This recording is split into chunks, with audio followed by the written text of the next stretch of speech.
ஃப்ரீசரில் ice form ஆகிற problem இருந்துச்சுன்னா கண்டிப்பாக இந்த வீடியோ உங்களுக்கு யூஸ்ஃபுல்லாக இருக்கும். ஸ்கிப் பண்ணாமல் ஃபுல்லாக பாருங்கள். Hi friends, welcome back to our channel. எல்லோரும் எப்படி இருக்கீங்க? கண்டிப்பாக நல்லா இருப்பீங்க நம்புகிறேன். இன்றைக்கி நம்ம சேனலில் எல்லாருக்குமே ரொம்ப யூஸ்ஃபுல்லாக இருக்கக்கூடிய கிச்சன் டிப்ஸ் அண்ட் ட்ரிக்ஸ் தான் ஷேர் பண்ணியிருக்கேன். ஸோ வீடியோ இன்ட்ரெஸ்டிங்காக இருக்கும். ஸ்கிப் பண்ணாமல் ஃபுல்லாக பாருங்கள். அதுக்கு முன்னாடி நீங்கள் எப்போ தான் நம்ம சேனலை ஃபஸ்ட் டைம் பார்க்குறீங்கன்னா இப்போவே சப்ஸ்கிரைப் பண்ணிக்கோங்க. கூட இருக்க பெல் சிம்மில் கிளிக் பண்ணிக்கோங்க. இப்போ வாங்க வீடியோக்குள்ளே போகலாம். ஃபர்ஸ்ட் இப்போ என்னென்னு பார்க்கலாம்.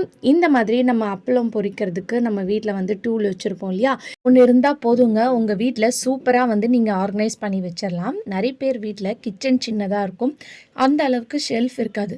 ஸோ நம்ம நிறைய திங்ஸ் வைக்க முடியாது. ஸோ இந்த ஒரு டூலை நீங்கள் ஆணியில் இல்லைனா வால் லுக்கில் நீங்கள் மாட்டி விட்டால் போதும். இதில் நிறைய கரண்டி நீங்கள் யூஸ் பண்ணுற ஜல்லி கரண்டி, தோசை கரண்டி, குழம்பு கரண்டி, குட்டி குட்டி ஸ்பூன்ஸு எல்லாமே பார்த்திங்கன்னா நீங்கள் இதில் ஆர்கனைஸ் பண்ணி வச்சுக்கலாம். ஸோ ஒரு ஆணியில் இந்த கரண்டி மாட்டினா போதும், எல்லாத்தையும் நீங்கள் அழகாக நீங்கள் இதை ஸ்டோர் பண்ணி வச்சுக்கலாம். இது உங்களுக்கு ஒரு ஸ்பேஸ் சேவிங்காக இருக்கும். எடுத்து யூஸ் பண்ணிவிட்டு திருப்பி நீங்கள் இதிலேயே வைக்கிறதுக்கும் பார்த்திங்கன்னா ரொம்ப ஹெல்ப்ஃபுல்லாக இருக்கும். நீங்கள் எப்படி வேணுமோ அதுக்கேற்ற மாதிரி நீங்கள் இதை ஆர்கனைஸ் பண்ணி வச்சுக்கலாம். குட்டி குட்டி ஸ்பூன்ஸ்லாம் கூட இருந்துச்சுன்னா நீங்கள் வச்சுக்கலாம். ஏன்னா நம்ம இது பழசாயிடுச்சுன்னா நம்ம யூஸ் பண்ண மாட்டோம், தூக்கி போட்டுருவோம் இல்லையா. அதுக்கு தூக்கி போடுறதுக்கு பதிலாக இந்த மாதிரி உங்கள் வீட்டில் நீங்கள் யூஸ் பண்ணிக்கலாம். கண்டிப்பாக இந்த டிப் ரொம்ப யூஸ்ஃபுல்லாக இருக்கும். ட்ரை பண்ணி பாருங்கள். அடுத்த டிப் என்னென்னு பார்க்கலாம். இது ஒரு ஆர்கனைசர் உடஞ்சிருச்சு. ஸோ அதனால் நான் இதை ரீயூஸ் பண்ணிக்க போகிறேன். நீங்கள் இந்த ஷேப்பில் இருக்கக்கூடிய ஏதாவது கட்டைப்பை குச்சி இல்லைனா ஏதாவது ஸ்டிக்ஸ் எல்லாம் இருக்கும் நிறைய, அதை எடுத்துக்கலாம். அப்படி இல்லைனா நீங்கள் நியூஸ் பேப்பரை கூட நீங்கள் நல்லா ஒரு இந்த மாதிரி ஷேப்புக்கு உருட்டி கூட நீங்கள் எடுத்துக்கலாம். இப்போ இதில் ஹோல்ஸ் இருக்கிறனால அந்த ஹோல்ஸ் வழியாக நான் இந்த நூலை போட்டு கட்டிக்க போகிறேன். அப்படி ஹோல்ஸ் இல்லைனா ரெண்டு சைடு கார்னரில் நீங்கள் நல்லா டைட்டாக இந்த நூலை போட்டு கட்டினாலே பார்த்திங்கன்னா உங்களுக்கு ஸ்ட்ராங்காக இருக்கும். நீங்கள் இந்த மாதிரி இந்த ஹோல்ஸ்குள்ளே ஒரு சைடு இந்த நூலை இன்சர்ட் பண்ணிங்கன்னா இன்னொரு சைடு வரும் இல்லையா. ஸோ இது ரெண்டுத்தையும் சேர்த்து இழுத்து நான் இப்படி கட்டிக்க போகிறேன். உங்களுக்கு இந்த மாதிரி அந்த யூஸ் பண்ணுற நீங்கள் வச்சுருக்க அந்த குச்சியில் ஹோல்ஸ் இல்லைனா ரெண்டு சைடு கார்னரில் கூட நீங்கள் கட்டிக்கலாம். நல்லாவே டைட்டாக ஸ்ட்ராங்காக இருக்கும். இப்போ இந்த மாதிரி வி ஷேப்பில் இருக்கும். இது சூப்பராக நீங்கள் நிறைய விஷயத்துக்கு பார்த்தீங்கன்னா உங்கள் வீட்டில் மல்டி பர்பஸாக நீங்கள் இதை யூஸ் பண்ணிக்கலாம். இதை மாட்டி வைக்கிறதுக்கு ஒரு ஆணி இருந்தால் போதும். ஆணி இல்லைனா கூட பரவாயில்ல, வாலுக்கு இருந்துச்சுன்னா அதை நீங்கள் ஒட்டிக்கோங்க. மீஷோலேயே பார்த்தீங்கன்னா நல்ல ஸ்ட்ராங்காக இருக்கக்கூடிய வால் லுக் இருக்குது. அது வேணும்னு நினச்சிங்கன்னா நான் உங்களுக்கு டிஸ்கிரிப்ஷனில் கொடுக்குறேன், வேணுன்றவங்க செக் பண்ணிக்கோங்க. எவ்வளோ வெயிட்டான பொருளாக இருந்தாலும் நல்லா ஹெவியாக நம்ம போட்டால் கூட அது ஸ்ட்ராங்காக தாங்குது. ஸோ இப்போ இதை நான் மாட்டி வச்சுக்கிறேன். இந்த மாதிரி மாட்டிட்டு கிச்சனில் நம்ம யூஸ் பண்ணுற ஹேண்ட் டவல் இருக்கும் இல்லையா, அங்கங்கே மாட்டி வச்சுருவோம். அதை இந்த மாதிரி நீங்கள் போட்டு வச்சிட்டிங்கன்னா உங்களுக்கு கை துடைக்க ஈஸியாக இருக்கும், பார்க்குறதுக்கும் நீட்டாக அழகாக இருக்கும். இது கிச்சன் டவல் மட்டும் இல்லைங்க, நீங்கள் இன்னும் கொஞ்சம் ஸ்ட்ராங்கான ஸ்டிக்காக இருக்குது இல்லை கொஞ்சம் பெரிய கட்டைப்பை ஸ்டிக்காக இருக்குன்னா நீங்கள் யூஸ் பண்ணுற ஷால்லாம் கூட பார்த்திங்கன்னா இதில் மாட்டி வச்சுக்கலாம். அப்படி இல்லைனா நம்ம ட்ரெஸ்ஸிங் டேபிள் பக்கத்துலேயே இந்த மாதிரி மாட்டி வச்சுக்கிட்டோன்னா நீங்கள் யூஸ் பண்ணுற ஏர் அக்சசரிஸ், நம்ம கிளிப்ஸ் எல்லாம் டெய்லி யூஸ் பண்ணுவோம் இல்லையா, போட்ட கிளிப்பே போட்டுட்ருப்போம். எவ்வளோ கிளிப் இருந்தாலும் சில டைம் நம்ம கிளிப்ஸ் தேடும்போது இருக்கவே இருக்காது, எங்கே போயிருக்குன்னே தெரியாது. இந்த மாதிரி ஆர்கனைஸ் பண்ணி வச்சிங்கன்னா நீட்டாக இருக்கும், பார்க்குறதுக்கு எடுத்து யூஸ் பண்ணுறதுக்கு ரொம்ப ஈஸியாக இருக்கும். பாருங்கள் இப்போ எவ்வளோ அழகாக நீட்டாக இருக்குதுன்னு சொல்லிட்டு.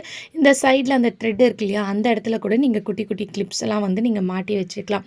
ட்ரெஸ்ஸிங்ஸ் டேபிள் சைடில் கூட நீங்கள் ஒரு வாலுக்கை ஒட்டிட்டு அதில் நீங்கள் இதை ஹேங் பண்ணிட்டீங்கன்னா இதை பார்க்குறதுக்கு அழகாக இருக்கும், எடுத்து யூஸ் பண்ணுறதுக்கு ரொம்ப ஹெல்ப்ஃபுல்லாக இருக்கும். ட்ரை பண்ணி பாருங்கள். அது மட்டும் இல்லாமல் நீங்கள் யூஸ் பண்ணுற பெல்ட்லாம் கூட இதில் நீங்கள் ஹேங் பண்ணிக்கலாம். ட்ரை பண்ணி பாருங்கள். அடுத்த டிப் என்னென்னு பார்க்கலாம். நம்ம ஃப்ரீசரில் பார்த்திங்கன்னா எப்போ பார்த்தாலே ஐஸ் ஃபார்ம் ஆகிட்டே இருக்கும்.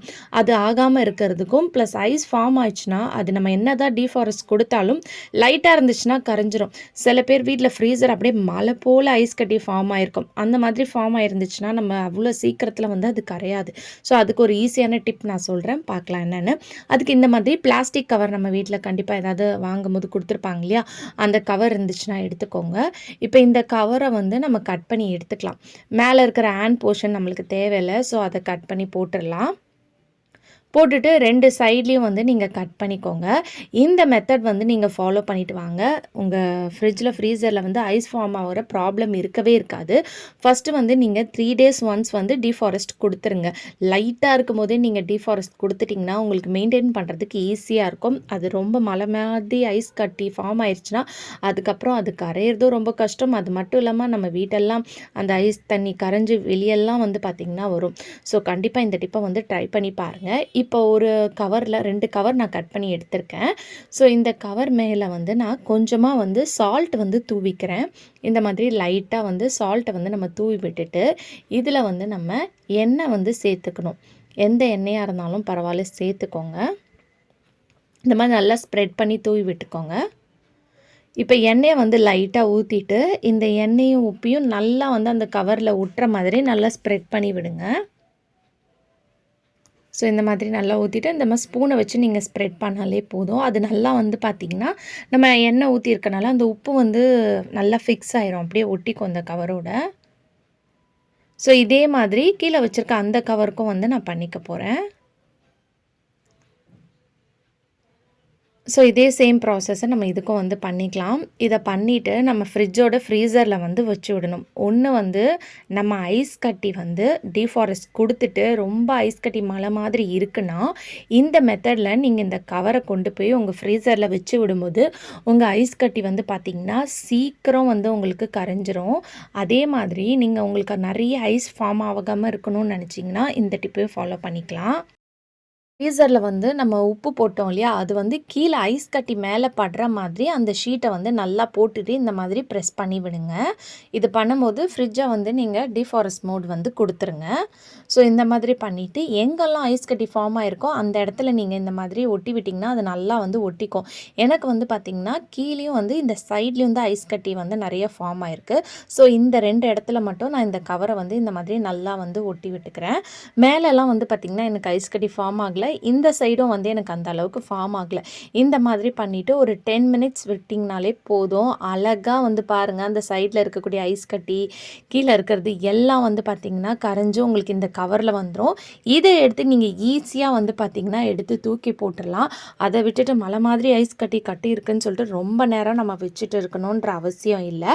அதே மாதிரி ஸோ இதெல்லாம் க்ளீன் பண்ணதுக்கப்புறம் திருப்பி சேம் இதே மாதிரி கவரில் வந்து உப்பு எண்ணெயை போட்டு இந்த கவரை வந்து உங்கள் ஃப்ரீசரில் இந்த மாதிரி வச்சு விட்டுருங்க.